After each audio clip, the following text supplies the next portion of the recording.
Hi everyone, welcome back to Decorate with Dana. In today's video, I have two really simple fall DIY projects for you guys.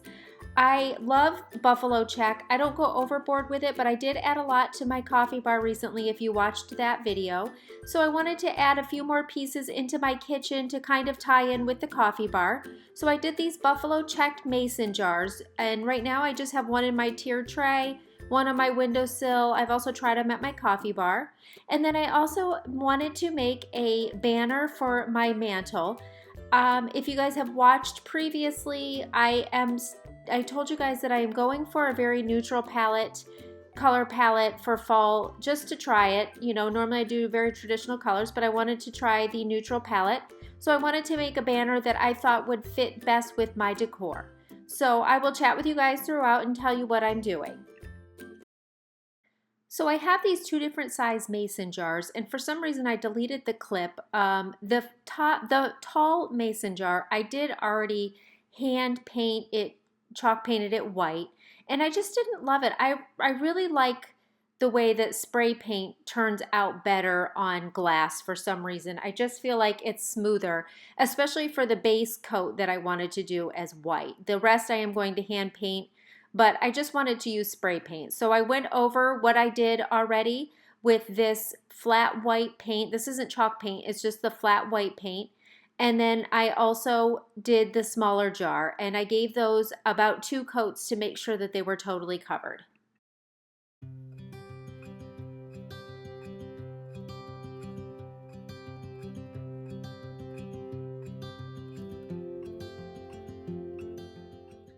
So now I am taking my apple barrel acrylic paint in dark gray, and I'm starting to make the lines of gray going across. Now I am hand painting this, freehand painting this. I want it to have that rustic, imperfect look. If you want it to have perfect, crisp lines, you absolutely could tape this all off and paint it that way. I just really go for like the rustic kind of farmhouse look, so I'm not going for perfection at all, and you'll see it's definitely not perfect. So I am using the 1-inch foam brush and just kind of using that as my guide to make my line as straight as I can. So I am making my lines, trying to space them out about 1 inch, doing the gray lines across and then gray lines going up and down. And then you'll see I'll come in and fill in the space where the 2 lines meet with black. So again, you could tape this off and you could have perfect lines. I wasn't going for that, so that's why mine looks the way it does.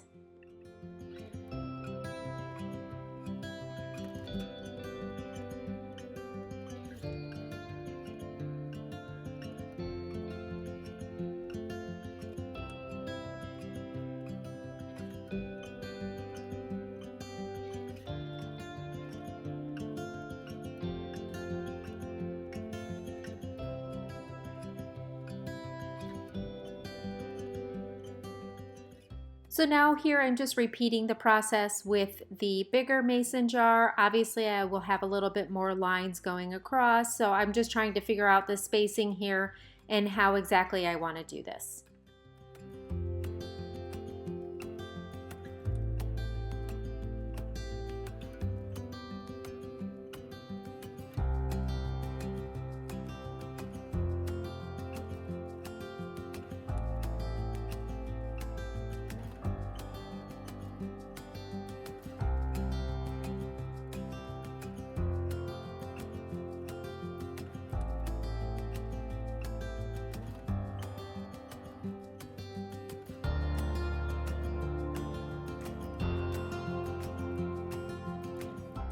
So now I'm just taking my folk art acrylic paint in pure black and going to fill in that little square where the 2 lines cross and meet. Again, not perfect, so just trying to do this as best I can, you know, without perfection.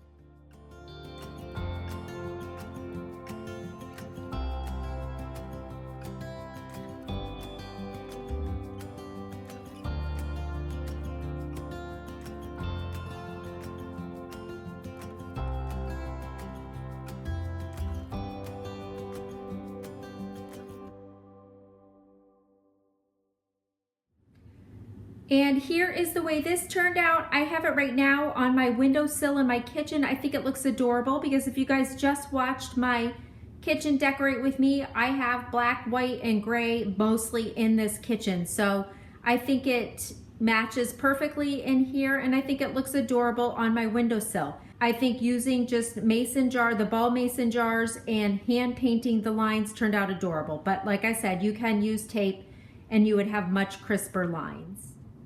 And then I just added this other little jar here on my coffee bar. I think it looks super cute because, you know, again, all the same type of colors. I've got the placemat there, and up in here I have a lot of the buffalo check also. So I just think that jar down there looks super cute. I could store stuff in it. I could take it off and I could put greenery in that also. I perhaps at Christmas time will take the top off and put like hot cocoa, stirring sticks or something like that in there for my hot cocoa bar. But for now, I just have it as the jar, and I think it looks adorable. So now I'm going to work on the banner. So I'm going for this palette, this color palette of the neutrals with a little bit of a minty green and bluish colored pumpkins in there as well. And I've been looking all over for some kind of a banner to put on my fireplace, and I just couldn't find one that was exactly like I wanted, that incorporated the colors I wanted. So I figured I might as well just try to make something. So I'm just quickly showing you, I've done a tutorial on this already about making these little sweater pumpkins. So I'm just quickly showing you one or two again. Like I said, I can link that video down below so that if you want to see it a little bit more in detail, you know, you can watch it to find out how to make these. But I'm just making 5 little mini versions of those sweater pumpkins, and I'm doing 3 gray and 2 of the cream white color. These are the sweaters that I picked up at Goodwill for $2. So it's basically kind of, you know, a thrift store makeover, this one is, because I had every other supply that I needed. So I had already used these sweaters to make the other pumpkins, and I just had, you know, sweater material left over. So I am making 5 of these little pumpkins, and then I had a banner kit left over that I purchased from, geez, I don't know, it was probably either Michael's or AC Moore, but any craft store has these generic banner kits that you can purchase. And so I just had it left over because they usually come with a lot. So I had made other banners with this. So I just had it left over. I know I wanted it to say fall, and I wanted to incorporate a little bit of that greenish blue color. So I just used some scrapbook paper to cover the banner. And then I had these sticker letters that were in white and spelled out fall, one on each of the banner pieces. And the white just blended in too much, so I just went over with my Sharpie and wrote over it in black, and so therefore the letters stick out a lot more.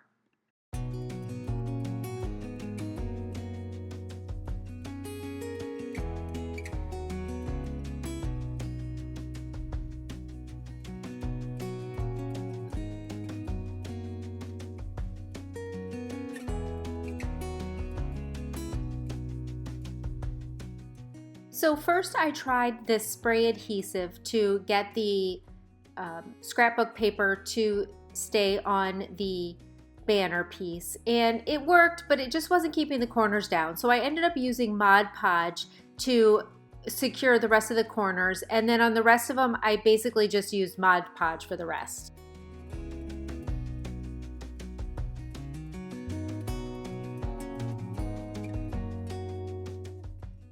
So then I just repeated the process with the other 2 banner pieces. So I wanted 2 of them to be the mint green with white polka dots, and then the other 2 letters to be this floral pattern with white and the bluish green that I'm trying to incorporate in. Here I'm just using a toothpick to make sure that the holes are through the craft paper as well, so that I can string the twine through to make the banner.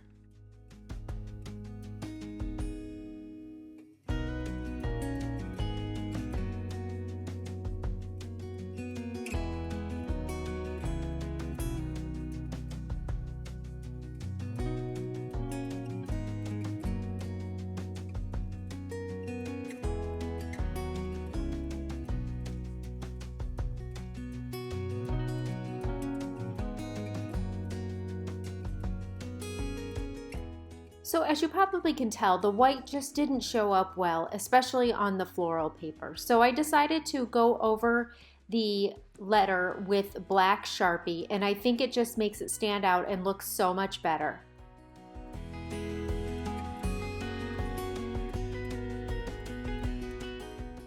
So after I was done going over all the letters in black Sharpie, it was time to assemble the banner. I am just using that big needle to put the twine through the pumpkin and then winding it through the letters, so on and so forth. Started with a gray pumpkin, spelled fall backwards, alternating the pattern of the paper for each letter so it wasn't the same two patterns in a row, and then putting a pumpkin between each letter. So I started with a gray and then a letter and then a white and then a letter and so on and so forth till I end with another gray pumpkin on the end.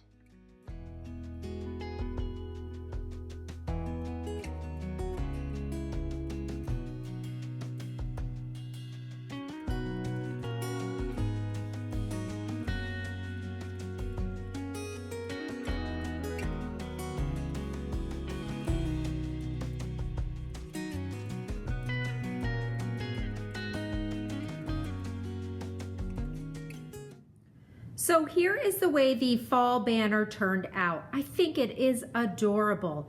It's very rustic looking. The pumpkins don't look perfect, which is exactly what I wanted. I did outline the letters, like I said before, in black because white just was not standing out. So I went over them in black Sharpie, and I did all of it pretty neutral. So I wanted the fall letters to be, the backdrop to be that kind of greenish blue color that I'm trying to incorporate in, but I didn't want it to be too much. So I picked a very subtle pattern on the paper that I used for that, and I just think it really turned out adorable. It was pretty simple to make. It was a little difficult trying to thread the twine through the pumpkins, but it was fine. I just used that fat needle that I have, and it worked out just fine. So I have it here for right now on my mantle. I haven't decorated yet for fall, but I'm getting ready to do that. So this will probably stay on my mantle because I just really think it turned out super cute, and you know, I think it'll tie in nicely with the colors that I'm doing in here in the family room. So I hope you guys enjoyed this video and these two quick, easy DIYs. Follow me on Instagram if you get a chance. If you're new, I hope you will consider subscribing, and let me know if you have any other future video requests. I have a family room decorate with me video coming up here very soon, and it'll probably just incorporate my fall decor at the same time, I think. So that's about it. Thank you guys so much for watching. I will see you guys in my next video. Have an amazing day.